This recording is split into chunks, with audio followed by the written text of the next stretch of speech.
Hello everyone, welcome to our channel. This notice is from राजधानी college university of Delhi. ये notice राजधानी college Delhi विश्वविद्यालय से है और यहाँ पर जो वैकेंसी है असिस्टेंट प्रोफेसर के लिए परमानेंट पोस्ट है। काफ़ी अच्छी वैकेंसी है। किस सब्जेक्ट में कितनी वैकेंसी है हम अभी आगे जैसे जैसे वीडियो में आगे चलेंगे बताएंगे। ये कॉलेज कहाँ पर है? दिल्ली में राजा गार्डन एक जगह है, वहाँ पर ये राजधानी कॉलेज है। अच्छा कॉलेज है, आप भी इसमें क्या है अप्लाई कर सकते हो। और डीयू का कोई भी कॉलेज हो वो अच्छा ही है, ठीक है। वहाँ जॉब लगना स्टूडेंट्स का ड्रीम होता है। तो ये नोटिस आया है, परमानेंट पोस्ट है, एडहॉक की पोस्ट नहीं है, ध्यान रखना। एडहॉक के लिए वहाँ अलग से लिस्ट बनती है और यहाँ पर क्या है ये जो लिस्ट है ये परमानेंट पोस्ट के लिए है। तो इन दोनों में आपको डिफरेंस हम इसीलिए बता रहे हैं कि कभी आप इसको एडहॉक बेसिस पर या कॉन्ट्रैक्ट बेसिस पर समझकर फिल ना करें और अपॉर्चुनिटी आपके हाथ से निकल जाए। तो परमानेंट पोस्ट है। फॉर्म कब तक आप फिल कर सकते हो? 6 जुलाई 2024 तक या 2 weeks from the date of publication of the advertisement. Advertisement की डेट कितनी है? 6 जून 2024 है, ठीक है। आप कोशिश करना कि 2 हफ्ते के पहले ही फॉर्म फिल कर दो। कहाँ जाना है आपको? यूनिवर्सिटी की वेबसाइट पर www.du.ac.in या फिर कॉलेज की वेबसाइट पर जा सकते हो www.rajdhanicollege.ac.in, ठीक है। अब यहाँ बताते हैं आपको कि किस सब्जेक्ट में कितनी वैकेंसी है, प्लस फिर इनका क्या एलिजिबिलिटी क्राइटेरिया है वो आगे बताएंगे। अगर देखें केमिस्ट्री में, तो केमिस्ट्री में टोटल पोस्ट कितनी है? 9 पोस्ट हैं। अच्छी पोस्ट मानी जाती है कि यहाँ डायरेक्ट इंटरव्यू ही होता है। देखिए इन डीयू के जितने भी कॉलेजेस हैं यहाँ पर कोई एग्ज़ाम नहीं होगा। अगर आपका एपीआई इंडेक्स ठीक है तो आप डायरेक्ट इंटरव्यू दे सकते हो। एपीआई इंडेक्स क्या होता है वो भी अभी बताएंगे। एकेडमिक परफॉर्मेंस इंडेक्स कैसे बनता है। कॉमर्स में देखें तो टोटल कितनी सीट है? 14 सीट है। जो केमिस्ट्री है इसमें 6 जनरल के लिए, 3 ओबीसी के लिए, और कॉमर्स में 5 general, 4 OBC, 2 SC, 1 ST, 1 EWS और 1 विजुअली इम्पेयर्ड स्टूडेंट्स के लिए है। कंप्यूटर साइंस में 2 पोस्ट हैं, 1 ओबीसी और 1 एससी।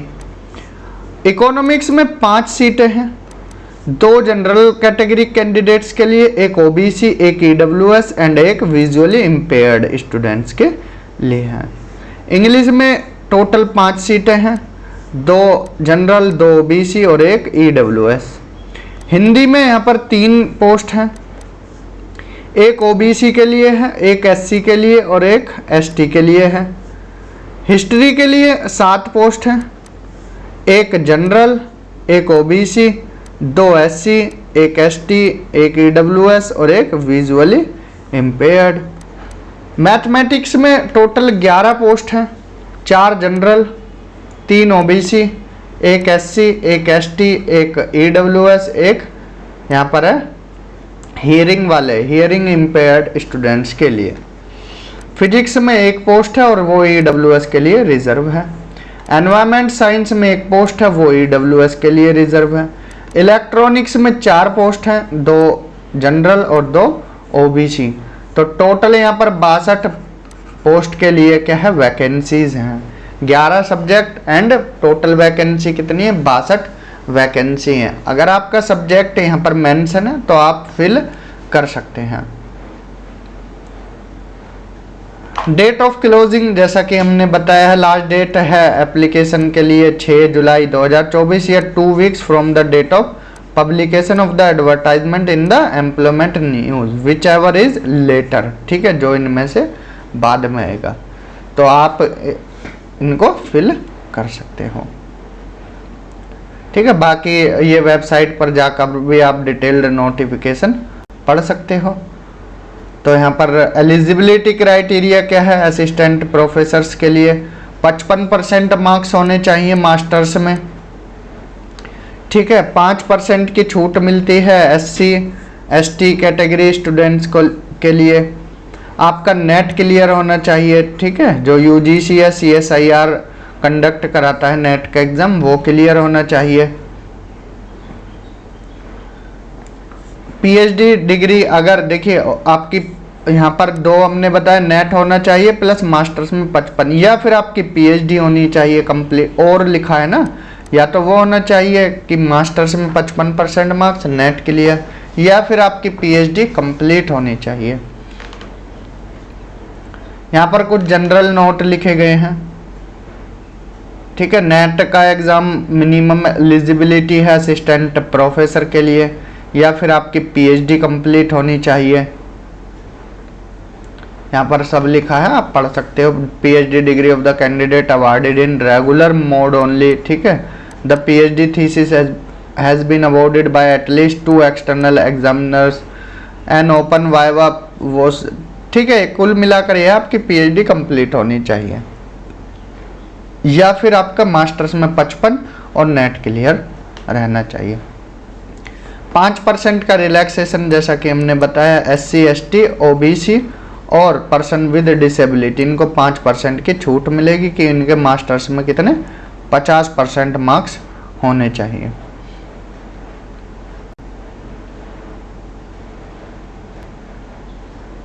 यहाँ पर guideline for screening shortlisting of candidate for the appointment to the post of assistant professor, क्या क्राइटेरिया है इनको सेलेक्ट करने के लिए, इंटरव्यू के लिए बुलाने के लिए, तो वो क्राइटेरिया देख लेते हैं। एक तो एपीआई इंडेक्स जो बताया था, एकेडमिक परफॉर्मेंस इंडेक्स कैसे बनता है, अगर ग्रेजुएशन में आपके 80% मार्क्स या अबव हैं तो 21 नंबर मिलेंगे, 60 से 80 हैं तो 19 मिलेंगे, 55 से 60 के बीच है 60 मिलेंगे, और 45 से 55 है तो 10 मार्क्स मिलेंगे।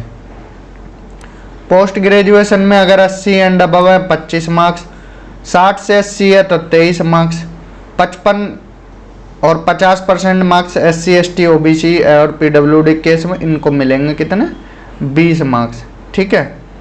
एमफिल अगर हो रखा है आपका या इक्विवेलेंट डिग्री है 60 एंड अबव तो 7 नंबर मिलेंगे, और 55 से 60 वालों को 5 नंबर। पीएचडी के 25 मार्क्स मिलेंगे, एंड नेट विद JRF है तो 10 मार्क्स, और ओनली नेट है तो 8 मार्क्स। तो एक और रिसर्च पब्लिकेशन के 6 मार्क्स, मतलब एक पेपर के 2 मार्क्स, और 3 पेपर हुए तो 3 × 2 = 6। 10 टीचिंग या पोस्ट डॉक्टरल एक्सपीरियंस है 2 marks for 1 year each.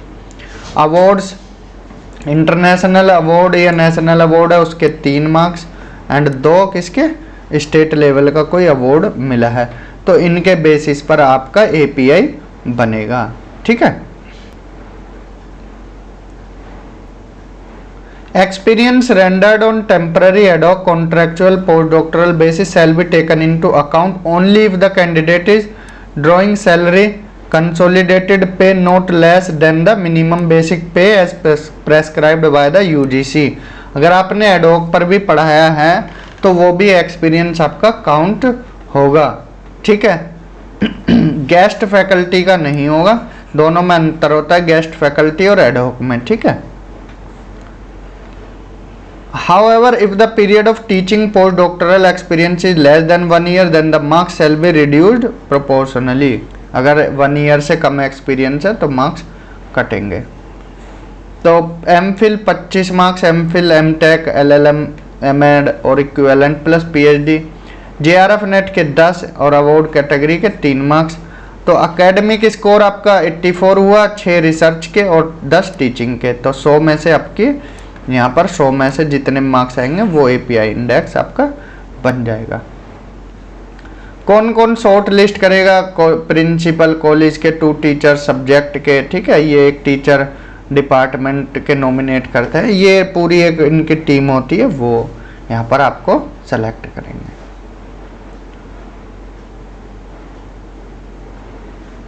Starting में 40 कैंडिडेट को यहाँ पर सेलेक्ट करेंगे और 20 एडिशनल कैंडिडेट को। ये आप इन चीज़ों को पढ़ सकते हो, ये पूरा नोटिफिकेशन हमारे टेलीग्राम ग्रुप पर सेंड कर दिया जाएगा, ठीक है। जो इम्पोर्टेंट पॉइंट्स हैं इनको आप अच्छे से बैठकर पढ़ सकते हो, कोई डाउट होगा तो आप पूछ सकते हो बाद में फिर, ठीक है।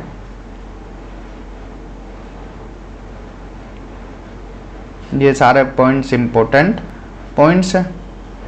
कुछ क्वेश्चन है जो स्टूडेंट्स पूछते हैं वो यहाँ पर लिख दिए। Can a person apply for more than one faculty position, बिल्कुल कर सकते हैं, अगर उसके लिए सेपरेट फॉर्म करना होगा और अलग सब्जेक्ट में उसकी मास्टर्स और नेट होना चाहिए। ठीक है, फीस कितनी है? 500 रुपये फीस है जनरल, ओबीसी, ईडब्ल्यूएस के लिए। एससी, एसटी, पीडब्ल्यूडी के लिए कोई फीस नहीं है और वुमेन एप्लीकेंट्स के लिए भी कोई फीस नहीं है। तो ये कुछ क्वेश्चंस थे यहाँ पर जिनके बारे में विस्तार से चर्चा की गई है।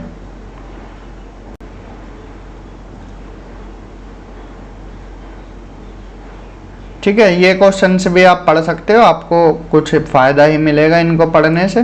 तो यहाँ पर हमने 62 वैकेंसी के बारे में चर्चा की 11 सब्जेक्ट में। कॉलेज कौन सा है? राजधानी कॉलेज है, यूनिवर्सिटी ऑफ दिल्ली का, अच्छा कॉलेज है, फिल कर सकते हो फॉर्म, लास्ट डेट से पहले अप्लाई कर सकते हो और इंटरव्यू दे सकते हो। तो इस वीडियो में इतना ही। ऐसे ही नोटिफिकेशंस के साथ हम प्रस्तुत होंगे, तब तक चैनल को सब्सक्राइब कीजिए, शेयर कीजिए। Thank you, have a good day.